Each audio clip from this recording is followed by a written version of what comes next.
સુરતમાં mobile users માટે લાલબત્તી સમાન કિસ્સો સામે આવ્યો। મિકેનિકના ખિસ્સામાં રાખેલો મોબાઈલ અચાનક ફાટ્યો। ગેરેજમાં ગાડી નીચે કામ કરતો હતો તે દરમિયાન બની ઘટના। અચાનક મોબાઈલ ફાટતા યુવકને હાથ અને પગના ભાગે ઇજાઓ પહોંચી। યુવકને સારવાર અર્થે નજીકના હોસ્પિટલમાં ખસેડાયો। શહેરના ઉંડેરા વિસ્તારમાં બની હતી મોબાઈલ ફાટવાની ઘટના।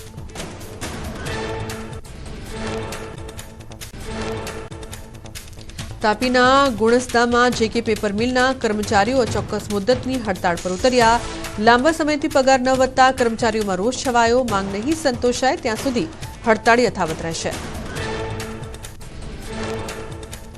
નર્મદામાં ડેડિયાપાડાના ધારાસભ્ય ચૈતર વસાવા ઘેરૈયા બન્યા। ઘેરૈયાની વેશભૂષામાં પૈસા ઉઘરાવી ગ્રામજનોને ખજૂર કોપરા લોકોને ખવડાવવાનો છે રિવાજ।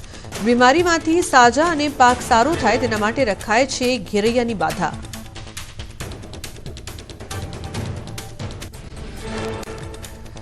વડોદરામાં વાઘોડિયામાંથી 4785 નંગ નશાકારક કફ સિરપ અને 1 લાખથી વધુ ટ્રામાડોલ કેપ્સ્યુલનો જથ્થો મળ્યો। એસઓજીએ 26 લાખથી વધુનો મુદ્દામાલ જપ્ત કર્યો। અગાઉ ઝડપાયેલા 2 આરોપીઓના રિમાન્ડમાં ગોડાઉન અંગે થયો ખુલાસો। ભાવનગરમાં મેડિકલ કોલેજમાં રેકિંગની ઘટના બાદ કોલેજ પ્રશાસનનો આકરો નિર્ણય। આરોપી 4 વિદ્યાર્થીના 2 વર્ષ માટે ડોક્ટરના સર્ટિફિકેટ અટકાવાયા। કોલેજમાં અજાણ્યા લોકોના પ્રવેશ પર પ્રતિબંધ મુકાયો। ભાવનગરમાં મેડિકલના વિદ્યાર્થીને મારવા મામલે આરોપીના 1 દિવસના રિમાન્ડ મંજૂર કરાયા। નીલમબાગ પોલીસે ઇન્ટર્નશીપ કરતા 4 વિદ્યાર્થીઓ, 2 તબીબ અને અન્ય 2 વ્યક્તિઓ સહિત 8 આરોપીઓની કરી ધરપકડ। મોરબીના વાંકાનેરમાં 3 તલાકને લઈને ફરિયાદ નોંધાઈ। તબીબ પત્નીએ પૈસા આપવાનું બંધ કરતા મુંબઈ રહેતા પતિએ નોટરી મારફતે ટ્રિપલ તલાકનો પત્ર મોકલ્યો। મહિલા તબીબે પતિ વિરુદ્ધ નવા કાયદા હેઠળ ગુનો નોંધાવ્યો।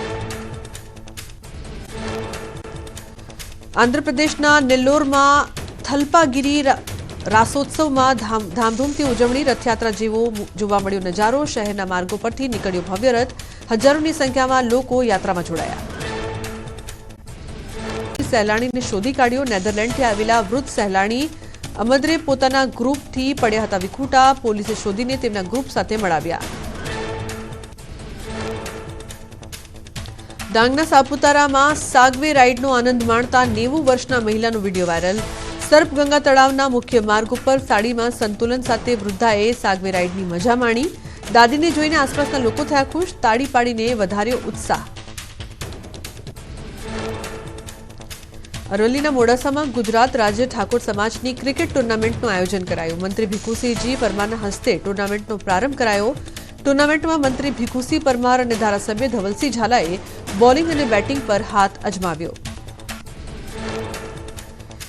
મોડાસાના નાલંદા જીનિયસ ગ્રાઉન્ડમાં ક્રિકેટ ટુર્નામેન્ટનું કરાયું છે આયોજન, જેમાં રાજ્યભરના ઠાકોર સમાજની 16 ટીમો લઈ રહી છે ભાગ। ટુર્નામેન્ટમાં મોટી સંખ્યામાં સ્થાનિકો પણ રહ્યા ઉપસ્થિત। રાજ્યના વ્યાયામ શિક્ષકો આકરા પાણીએ ગાંધીનગર સ્થિત રામકથા મેદાનમાં વ્યાયામ શિક્ષકોના દેખાવો। 15 વર્ષથી કાયમી શિક્ષકોની ભરતી ન થતા હાથમાં બેનર લઈને કર્યું ધરણા પ્રદર્શન। કરાર આધારિત ભરતી નાબૂદ કરવા વ્યાયામ શિક્ષકોની માંગ। સરકારને અનેક રજૂઆતો કરવા છતાં નિરાકરણ ન આવતા રોજ શિક્ષકોના સવાલ। શારીરિક શિક્ષણનું સ્તર ઘટશે તો સ્પોર્ટ્સની સ્થિતિ કેવી રીતે બદલાશે? વડોદરામાંથી કરોડોના કૌભાંડનો આરોપી કપિલ કલ્યાણજી ઝડપાયો। મુંબઈની ન્યૂ ઇન્ડિયા બેંકમાં 122 કરોડના કૌભાંડનો છે આરોપી। આરબીઆઈની તપાસમાં ઉચ્ચાપતની વિગતો બહાર આવતા નોંધાયો હતો ગુનો। ક્રાઇમ બ્રાન્ચે આરોપીને મુંબઈના દહીસર પોલીસને સોંપ્યો। અમરેલીના લાઠીમાં પત્નીની હત્યા કરનાર આરોપી પતિ ઝડપાયો। પોલીસે ઘર પાસેથી જ આરોપીની કરી ધરપકડ।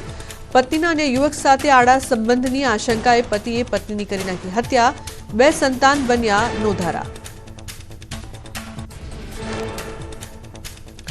સુરતમાં અનૈતિક ગુનામાં ફરાર આરોપીની ધરપકડ કરાઈ। 24 નવેમ્બર 2024ના રોજ સરથાણામાં 2 દુકાનોમાં ઝડપાયો હતો દેહ વ્યાપારનો વેપલો। સ્પાની આડમાં ચાલતો હતો અનૈતિક કામ। એસઓજીએ ફરાર આરોપી વાલક પાટિયાની કરી ધરપકડ।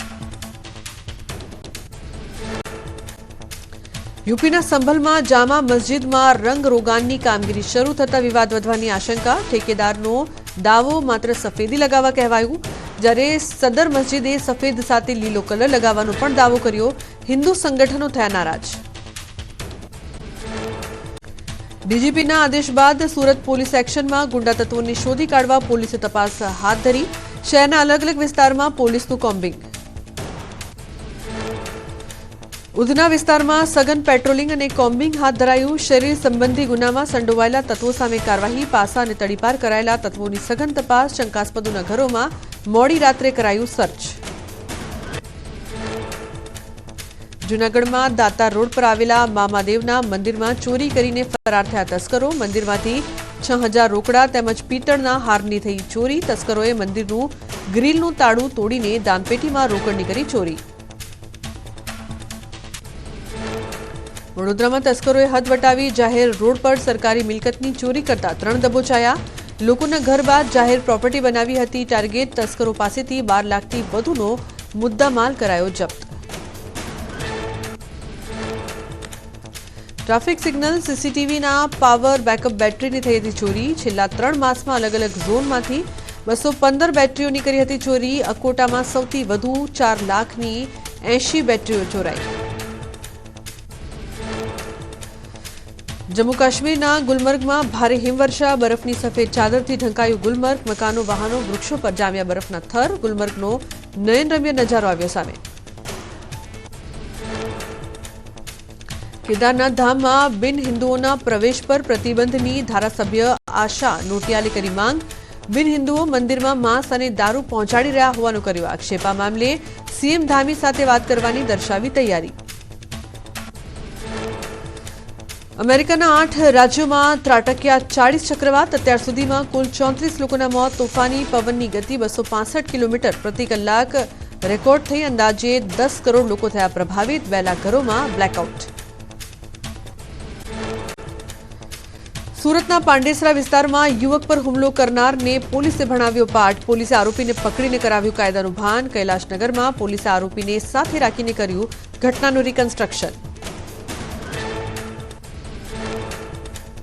પોલીસે 4 આરોપીઓને જાહેરમાં માફી મંગાવીને ઉઠક બેઠક કરાવી. ધૂળેટીના દિવસે કલર ઉડાવવા બાબતે 4 આરોપીઓએ યુવક પર કર્યો હતો જીવલેણ હુમલો. સુરતમાંથી એસઓજીએ 9,000ની નકલી નોટ ઝડપી પાડી. 2 આરોપીઓ પૂણા શાકભાજી માર્કેટમાં ડુપ્લિકેટ નોટ વટાવવા જતા હતા.